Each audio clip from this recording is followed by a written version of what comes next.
afternoon, everyone. For those of you who have not seen my channel before, and it's your first visit, welcome. My name is Jane. I'm the Candid Filipina.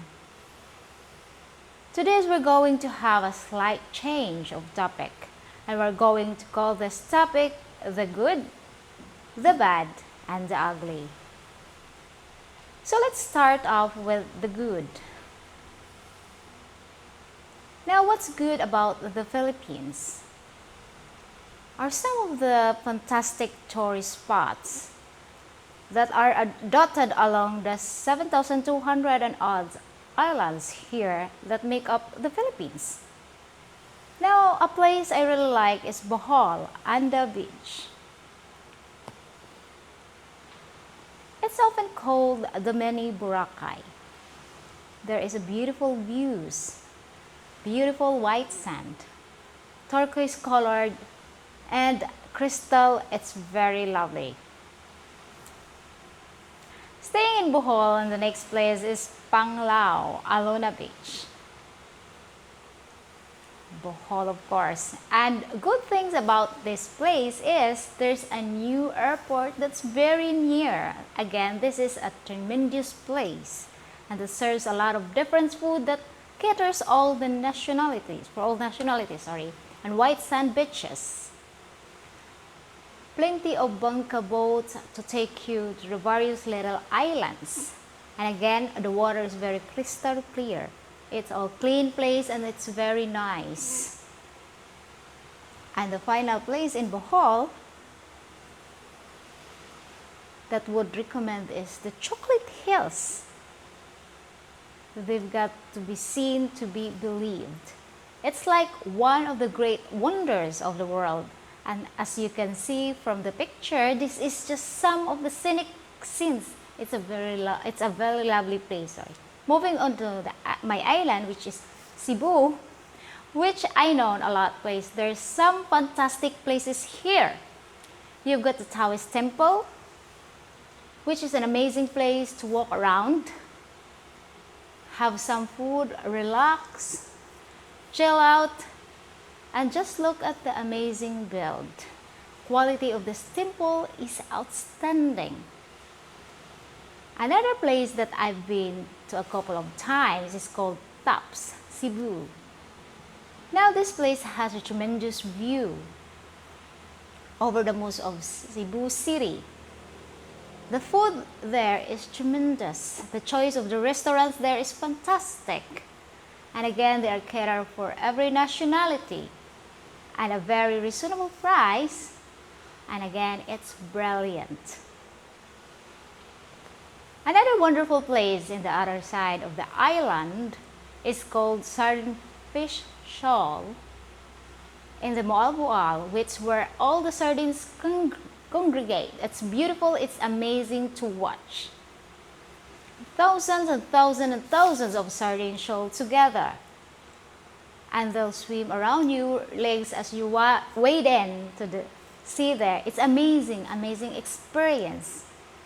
For those who enjoy scuba diving, for example, there is Oslo. And it's a very well-renowned whale shark spot, which you can swim with the whale sharks. You can dive with the whale sharks.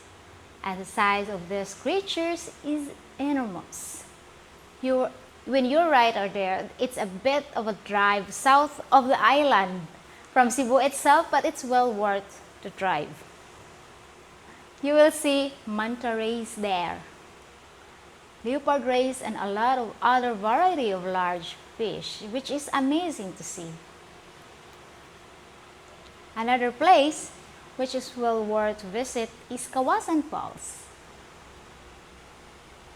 and Osminia Peak in Badian, Cebu. There is a sinkhole place there that it's just outstanding.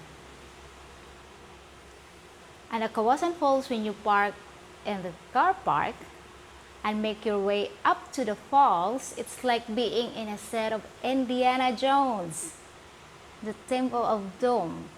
You walk through all this wonderful set. There's turquoise river running alongside your walk. until you come to this huge waterfalls.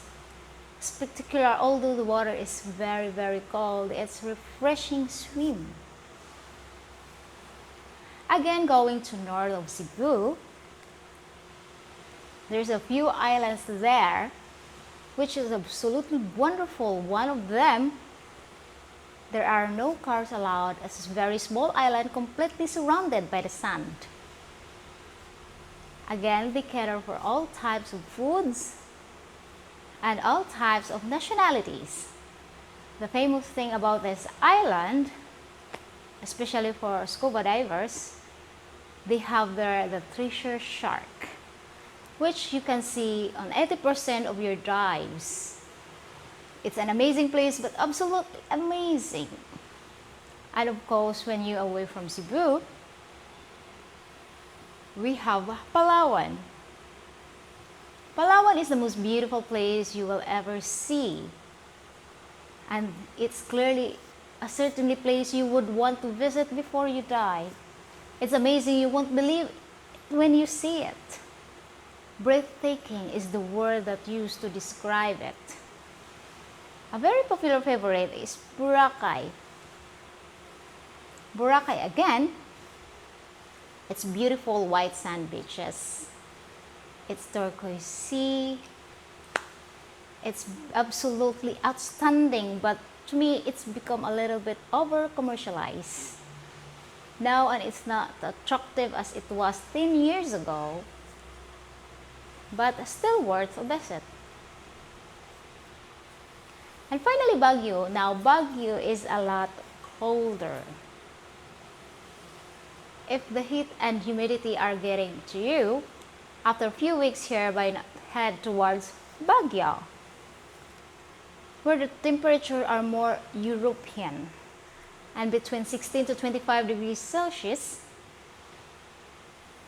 It's on a bit of hill, beautiful scenery. Beautiful sight, but so cold and so refreshing. Well, worth a trip for sure.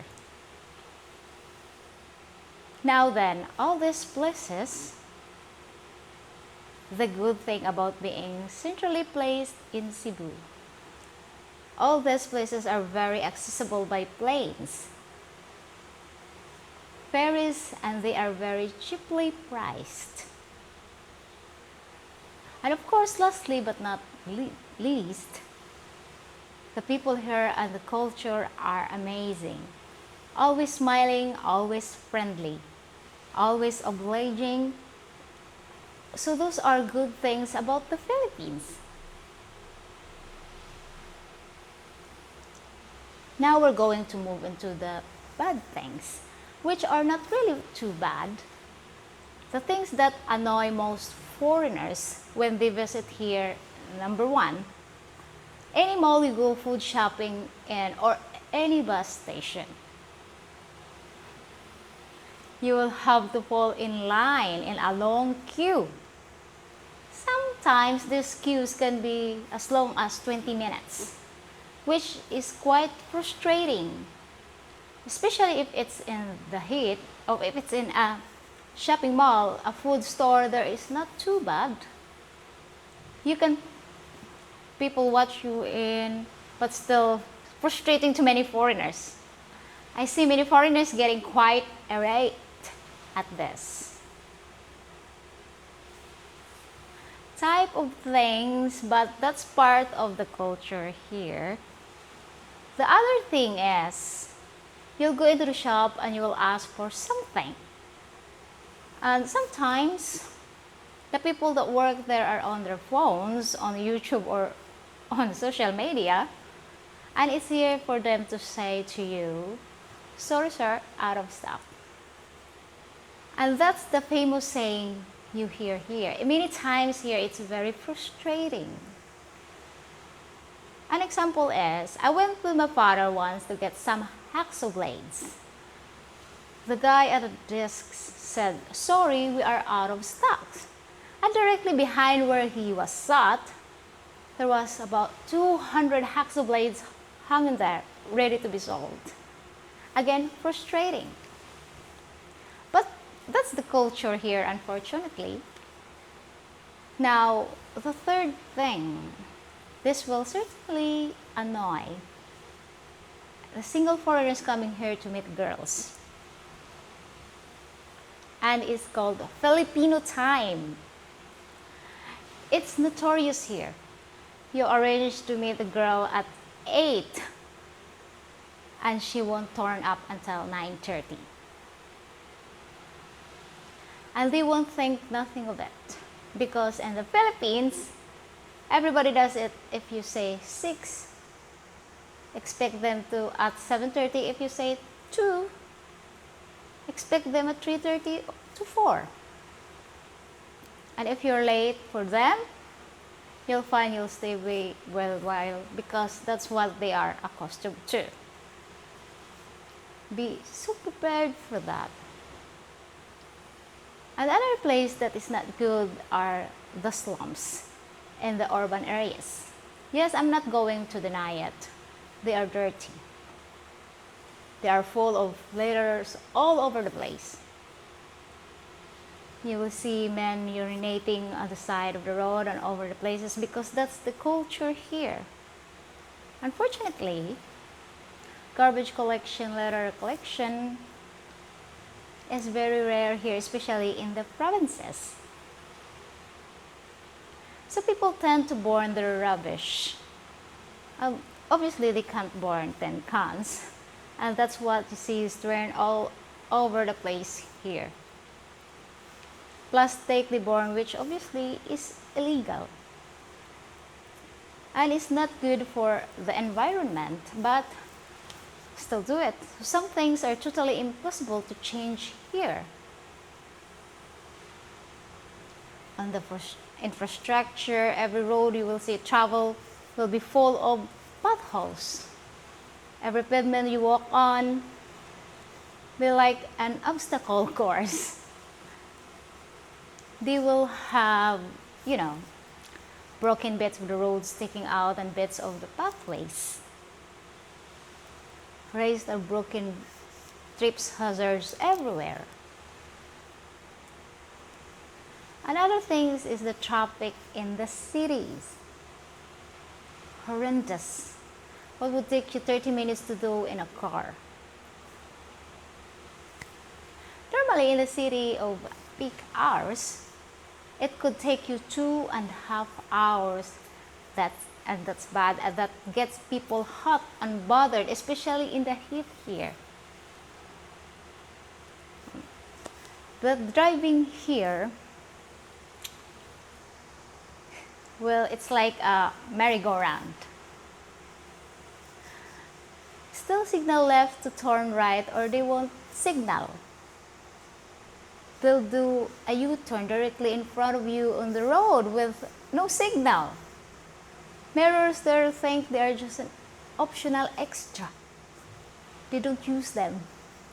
They'll park if they have punctured on a tire. Instead of pulling over to the side of the road to change the tire, they leave the car or a truck or a bus in the middle of the road. So it blocks all the traffic, and they will change the tires in their own time there. Again, price hikes by locals, including taxis and some other forms of transport. If you got white skin, you guarantee you're gonna come across a price hike in some shape or form. That's the culture here. You can change it. Just accept it and embrace it as much as you can. Even though it'll annoy you, now we'll go to the ugly. I'm not going to say I'm ugly, just a little bit above that joke. Anyway, what really annoys people that visit here is the ants. Now you may have ants in your own country, but the ants in the amounts of colonies you get here, they are everywhere. If you put the soft drinks down or go to the CR for 2 minutes, when you come back, there'll be about 200 ants swimming on your drinks. along with probably 3 or 4 cockroaches. And some sure you spray your room well because they're everywhere and they can give you nasty stings here. That is very painful. And the other thing which you're not going to come across very often, especially in the cities, you see them up more in the mountains and the provinces, are snakes. The king cobra, the Philippine cobra. Pit vipers and common crays are highly venomous. And remember, most places don't carry an antidote here. In westernized countries, so be careful, although as I have said, like a likelihood if you're running into one, it's very, very rare.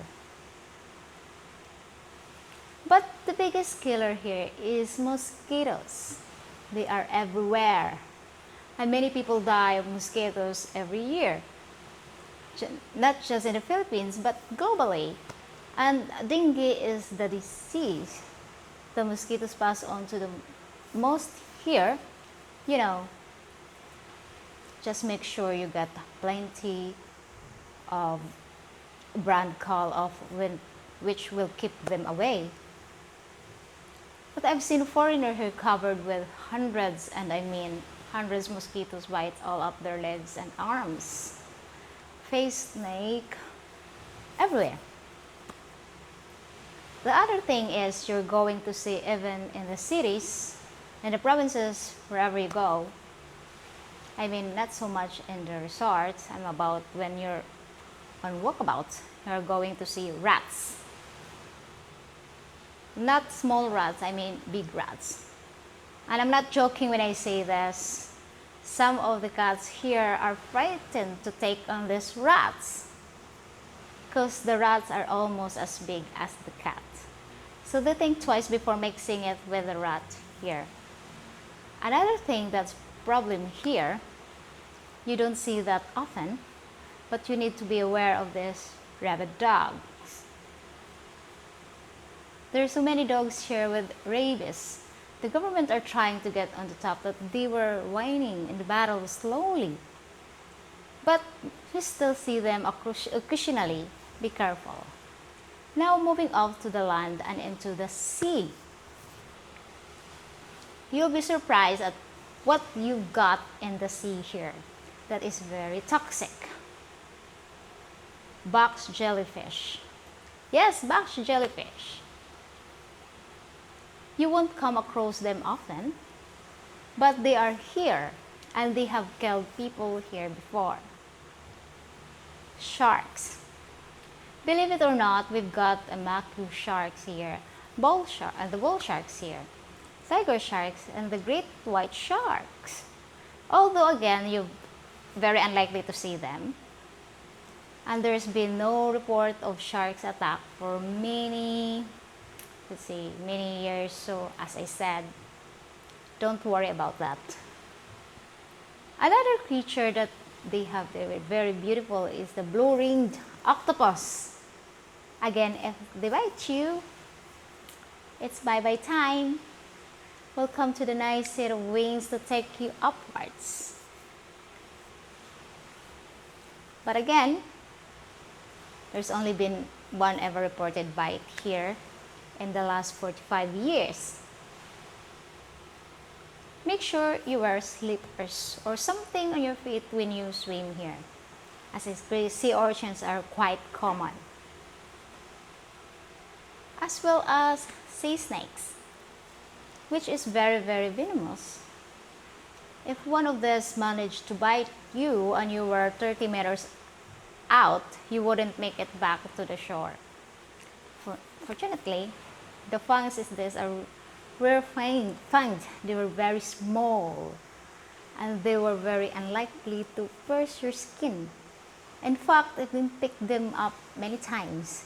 They're very docile and don't even attempt to bite you. So you can handle them, but just be very, very careful. They are dangerous. Occasionally on some of the reefs, you will come across the lionfish, which again can give you a very, very nasty sting. But as I said, you will rarely ever come across these creatures. I would say 99.9% of the time, you will be perfectly safe. The biggest thing that affects people here is the heat and the humidity. I'm yet to see a foreigner in the Mayday scorching heat, sweating, and when I say sweating profusely. That's why it's always good to find a place with aircon. If you rent in a place here, make sure it's got aircon. As you know, they'll keep on top of things.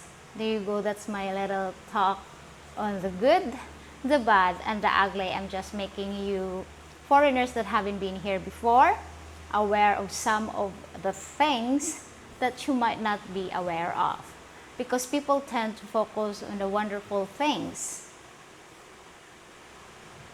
I don't blame them for that.